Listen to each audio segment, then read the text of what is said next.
Friends, thanks for coming here during this lunch time. Usually people used to sleep in this time, but you are here to listen some historical facts. So Pratiti Ballal asked me to talk about my recent book on peasant uprising in Coorg and Sulya region. Happened in 1837, 1834, started about 1834 and continued up to 1837. So 3 years continuous struggle from the peasants. I have done field work about this book during 1980 to 82. It means almost 40 years back.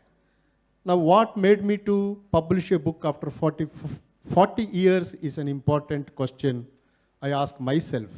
The main reason is the people of Sulya and Coorg, they talk a lot about the peasant uprising happened in 1934 to 37. They are very proud of that. They want to install the statues.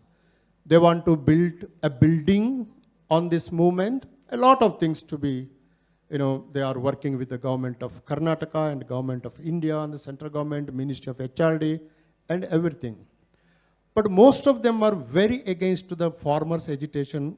It was happening in Delhi during 2021. So I was very curious. The people are for peasants. Now, though they fought for their freedom and they fought against the colonial rule, which entered into that part of Karnataka during 1834. It's fine for them. So the basic structure was,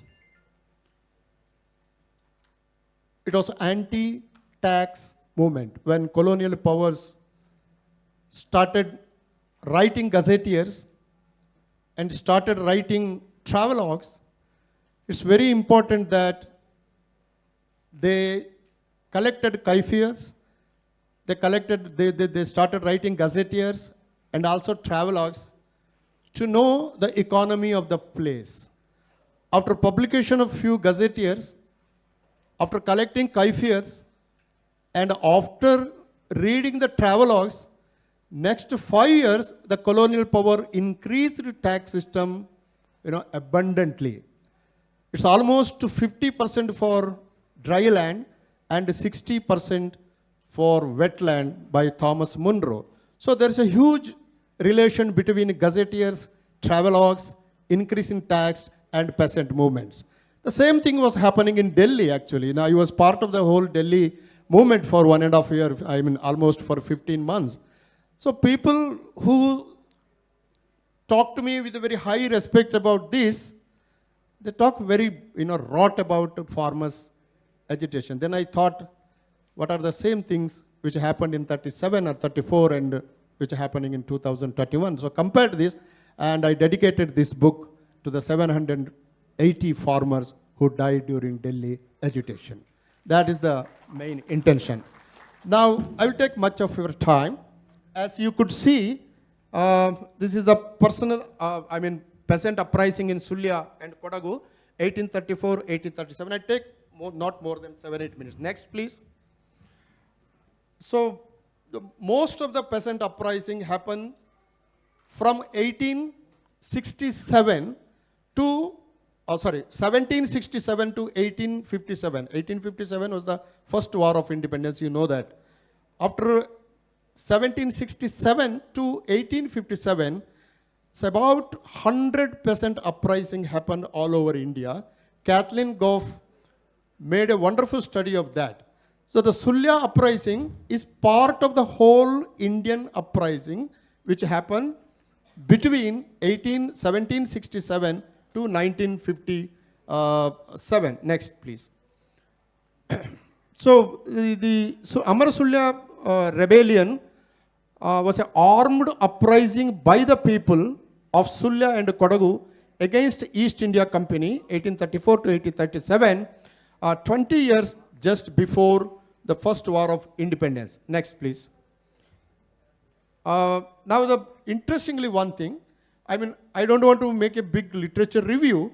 My friend Thambanda Poonacha made a wonderful review. But about as I could see, about 120 reports and books published on the whole issue in last 100 years. But during Corona period, 2021 to 2023, we had an abundant surge in the writing on the issue. I don't know why. What exactly the relation between the sitting at home during Corona period and writing something? So I want to show some glimpses of that. Next, quick, please. Quick. Yeah, this is one book. You can read some of them. Next, yes, this is my book. Next, this is the another book. All came in 2022-23. See, this is. Yeah, another one. See, another one. 1 minute. This is by, go back to, this is by Vijay Poonacha. He made a very extensive and intensive study of the movement. So during Corona period, we had more than 6 wonderful books focusing on different aspects of the fighting. Somebody, for me, for example, I focused on peasants. I told you the reason. Somebody focused on a local leader, Rame Gowda. This is something to do with the caste system of the place. Somebody wanted to combine Kannada and Kodagu together. So they want to geographically put the whole uprising accordingly. So you could see the title, how it different, according to their views. Next, please. Now, yeah, please, next. Now, important reasons for the upcoming uprising. There are 4 reasons. Please, next, please. Next, please. There are 4 reasons I could see. Number 1, change in the kingship of Coorg. Chikkavir Raja. Veer Raja was dethroned by British people. That's the one reason. The second reason was change in the administrative system. People were not ready to accept the new administrative system. Third is new tax system, which I already told you. Tax system which is very high, and it was introduced by none other than Thomas Munro. The last one is the British hand on the forest of the Western Ghat. Now, Western Ghat was freely available for Malaykudiyas and other tribes, but the British people has taken the power on the forest, and they sent people out, and the East India Company had a huge business with the forests. They used to send lot of wonderful trees from Western Ghat to various parts of the world. So I think East India Company made big money through deforestation. That was the one of the reasons. Next, please. Next. Now, what are there is no time to explain the whole story, but the uprising, next, please.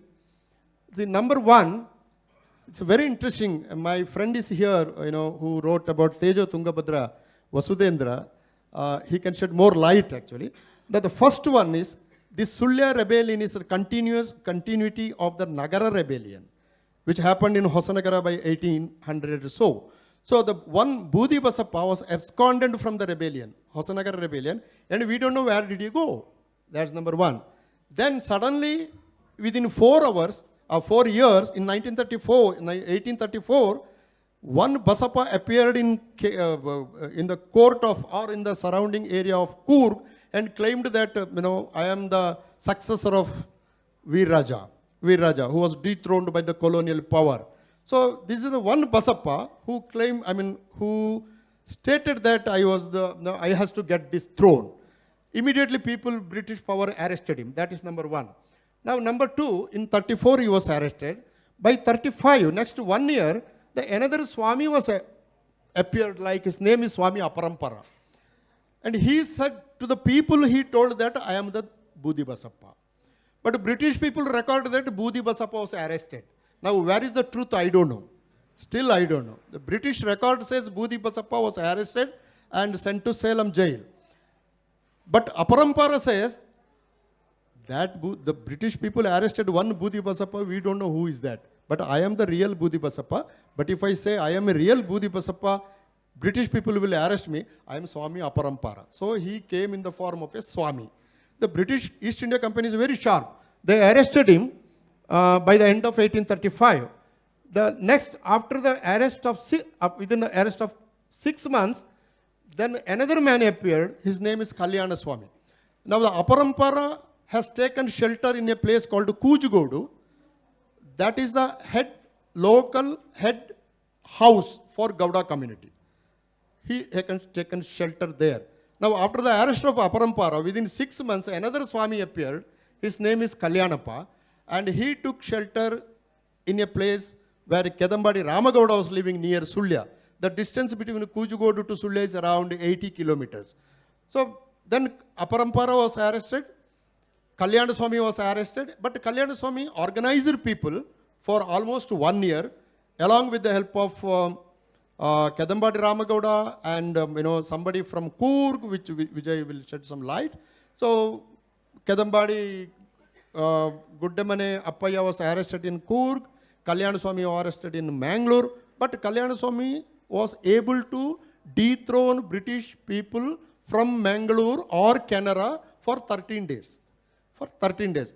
14 days, the British people captured Mangalore back, and then they started trialing, and Kalyanappa was hanged.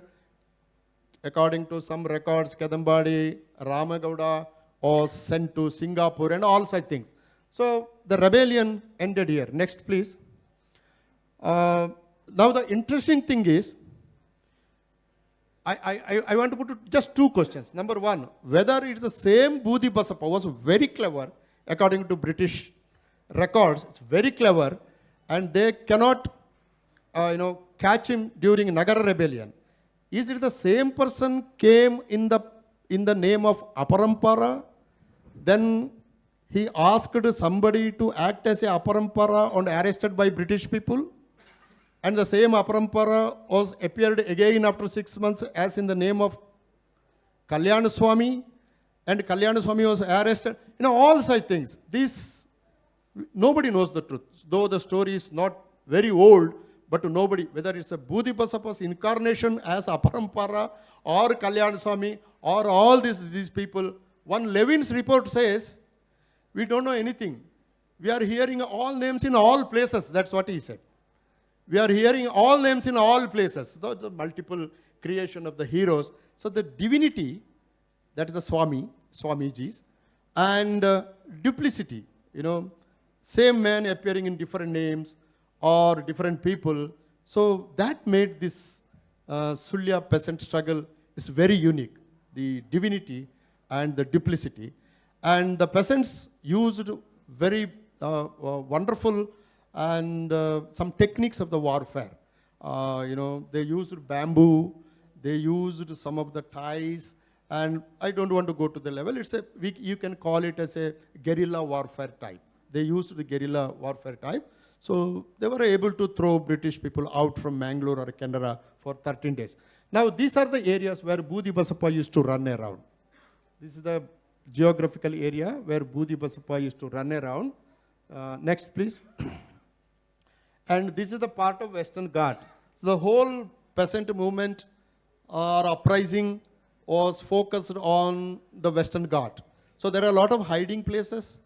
You can run around, you can cheat people, you can kill British army, and this is the area, in Kodagu. In one way it is connected to Kodagu, in another way it is connected to Hasana and Shivamogga, in another way it's connected to South Kannada. So these are the areas. Now it's politically divided, but by 1834, so it was not politically divided. It's a part of Madras presidency, something like that. Yeah, next please. See, this is how the communication system worked. I told you that Aparampara took shelter in Kujugodu, because Kujugodu has two kattamanes for Gaudas. One is in Subramanya and another one is Puttur. Now under this Kujugodu kattamane, there are Magana Gaudas. There are two kattamanes, there are 18 Magana Gaudas. So from under 18 Magana Gaudas, there are 32 Uru Gaudas. So the one message can go to deep down from the top within a day. So the local administrative system, pre-colonial local administrative system, really helped peasants to organize skillfully, against British power. So this is the communication system during the colonial uprising. Next, please. I think last. Yeah. So this is a route actually.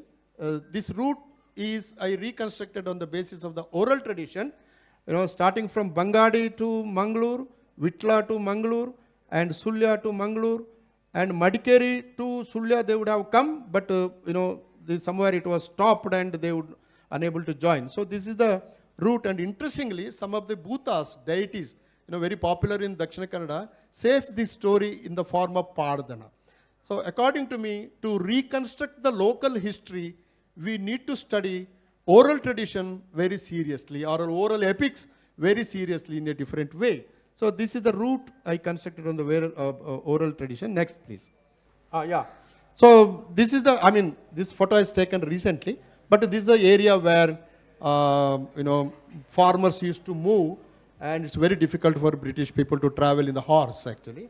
And they had a little technique to kill their horses, because you cut bamboo and put it on the roof and covered with the leaves. So it's not seen from outside. When horses coming out, then they put their legs in that, they fell down. It's called Kudre Kallu in Kumar Ramanadurga and in other part of Karnataka. It's called Kudre Kallu, but it's not a Kudre Kallu, but instead it's a bamboo type they used it. This is where they used to move, and this is my book. So I think there's a lot of things we have to work, and we get inspired from the people, how they organized themselves against the colonial power. And I'm very happy that after I did the work in 1884, my friend Vijay Thambanda has made an extensive and intensive study on that. He published. So I hand over Vijay to continue the presentation. Thank you, sir. This is the book I have written after 10 years of my research work. Since we have time limitation, I thought I must prepare a short notes on the subject. So I don't want to deviate from other distractions. Firstly, I would like to make a little clarification regarding the title. Till 1834, the areas of uprisings were the parts of undivided Coorg, which included the present Sulya and Puttur regions, which were called Lower Coorg. Present Coorg was called Upper Coorg during the Lingayat regime. In the later stage, the uprising was widespread throughout Tulu or Kannada province and Malabar. It is difficult to explain historical events from contemporary perspectives. In this context, it is my pleasure to explain about my recent book, Amarasulya Sangrama 1837, History of Kodagu Gods, Study of Transitions and Criticisms. It was largely described as insurgency in colonial documents as well as in the books of European writers of 19th century and most of the Indian scholars of 20th and 21st centuries. The armed insurgency has been interpreted as Coorg Kannada economic revolt, peasant insurrection, people's revolt, anti-colonial struggles in 20th century. However, G. Richter noted it as Gowda affair in 1870. It was denied by most of the progressive and secular scholars who stated that people belonging to all the communities had participated in the uprisings. In my book, I have tried to discuss different angles of the nature of uprising. No doubt that the leaders belonging to all these groups emotionally participated in the uprisings, fought against both the colonial rulers and their collaborators, and consequently some of them were openly hanged, imprisoned, and deported. More than 1,113 political cases were lodged against them. In contrast, people who had associated with the British got enormous wealth, land, medals, English education, fortunes in civil and military departments, and power till 1947. These local associates of the British made it a point that they wanted to emancipate Coorg from the clutches of Chikkavi Rajendra Wadeyar, the last Lingayat king of Coorg, who was widely known for his cruelty and abuse of women, along with his counterpart Diwan Basavaya, who was also portrayed as Kunta Basava, particularly after the expulsion of the last king of Coorg in 1834. Gossip of 1830s became part of the legends during the 1850s when missionary writers were very active in writing history. Ironically, these writings became a primary source of history for both professional and non-professional historians of our time. I need to explain three important stages of this uprising. The first stage starts with the alliance of the Coorg kings and the British East India Company in fighting against the common enemy Tipu Sultan. This alliance continued till the annexation of Coorg in 1834. Coorg was always considered a junior partner by the British very often since the beginning of the alliance. It was not tolerated by the later kings like Chikkavir Raja, who did not allow the grand plan of constructing a huge road project from the east coast to the west coast in the soil of the Coorg. He started organizing Beda Pade, or army, women's army, recruitment of Europeans in the administration, sending emissaries to various principalities of the Indian subcontinent and so on, knowing that the British would seize Coorg anytime. This irked the company administration. Finally, the British started occupying Coorg from 4 sides. Coorg army showed bravery and success with the leadership of Chief Diwan Basavaya, who was often ill-treated by the upper caste since he belonged to the Barbar community. Diwan Aparanda Bopu and Diwan Chapudira Pannappa belonged to the Kodagu community, whereas the other Diwan Lakshminarayana belonged to Brahmin community. Coorg army defeated the British army on the 3 sides of Coorg by killing 95 English soldiers and officers. According to Journal of Asiatic Society, more than 195 Europeans were seriously wounded in this war. But in the north side, Diwan Bopu and Diwan Pannappa surrendered their army to Colonel Fraser and took him to capital Madikeri. This great war against the British is not being discussed either in history books or remembered by the democratic governments. When the British army started annexing Coorg, Diwan Lakshminarayana went for a treaty with the British. His effort was futile. Diwan Basavaya was brutally murdered. Diwan Lakshminarayana was imprisoned. Ultimately, the last king of Coorg was deported to Kashi along with his family and sympathizers. Later, he went to England in 1852 and get back deposits from English banks along with his daughter Gaurama, who was later converted to Christianity and married an elderly Englishman. Chikkavir Raja died in England in 1859 without success. The second stage revolves around the action plan of war against the British. It started with Mysore conspiracy, which was designed by the followers of Mummadi Krishnaraja Wadayar, who was ousted by the British in the 1830s. Interestingly, the name of Diwan Pannappa was also in the conspiracy. However, his role was not proven owing to the lack of sufficient evidence. Swami Aparampara, as Dr. Bilimale said, a sympathizer of Coorg Raja and claims that he is a descent of Lingayat royal family, had played a key role in this conspiracy. Finally, he organized people of northern part of Coorg and Amarasulya region, especially well-to-do Gauda Zamindars like Kedambadi Ramegoda and others, for re-establishing Haliri dynasty in Coorg. His lieutenant Kalyana Swami organized peasants in the region against the British. Consequently, Aparampara Swami was imprisoned in Tiruchirappalli and Kalyana Swami was hanged in 1836. In the absence of these two, Ramegoda nominated the disciple of Aparampara Swami called Puttabasappa in the place of Kalyana Swami and called him Kalyana Swami. Afterwards, Amarasulya Sangrama led by Kalyana Swami, who hoisted Coorg flag in Mangalore for 13 days and formed a government. Interestingly, seers of different communities such as Sringeri Mata, Murugashri of Chitradurga, and several Lingayat seers openly supported the uprisings. Hegades of Dharmasthala contributed 2 tankers for the cause. Gauda Zamindars of Amarasulya region played a vital role in re-establishing Haliri dynasty. To everyone's surprise, some of the prominent Kodagu officers revolted against the British and their own castemen, who were the local collaborators. but at the last stage, Diwan Bopana persuaded them not to participate in the war.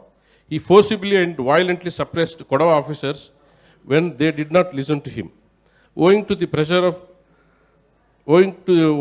pressure, Kodavas withdrew their participation in the war at the last minute. The army of Amarasulle could not win the war in Madikeri, despite its partial success in Mangalore. Guddemane Appaya, ex-Subedar of British Army and a brave commander of the army, was defeated by the British Army, which consists of Coor Rais. He was openly hanged in Madikeri fort. Kalyanaswamy was hanged with his 2 associates in Mangalore. As I have mentioned earlier, a large number of brave peasants lost their lives in the prison, and some of them, including Ramegowda, were deported to Singapore. It was not a spontaneous uprising, as most of the scholars noted. According to the British document, it was planned by the leaders of the uprising as well as local principalities to form a Hindu state that could have consisted Malabar, Canara, Kittur of Dharwad, Coorg, Mysore province, Vellore and Tiruchanappalli, if the Amarasulle uprisings were successful. It was not a Katukai or a battle of bandits and local robbers as it is being projected its mainstream write-up. The third stage explains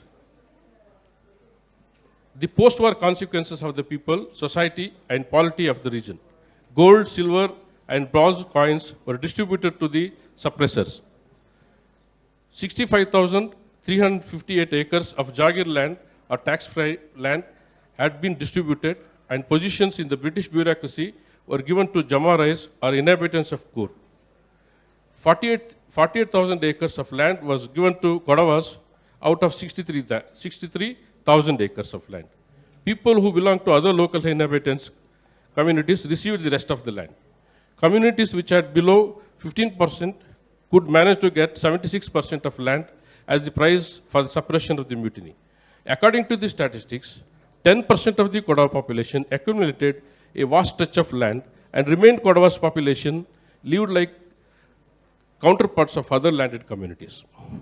Only 81 Kodava joint families among 76 Kodava joint families accumulated land throughout Coorg between 1837 and 1840. Ironically, the status of Dalits and local tribes, whose population is more than 25%, never changed both in the colonial and post-colonial periods. The transition from holding paddy fields to coffee plantation in the 1850s amounted to the formation of new elitist class among the Kodavas who acquired English education and capital during the end of 19th century. Consequently, the class of people has emerged as strong elitist group in the civil and military departments of the colonial government. People who belonged to the generation who waged war against the British were suppressed throughout the British regime. Others were at the mercy of the new collaborators of the British Raj. Thank you.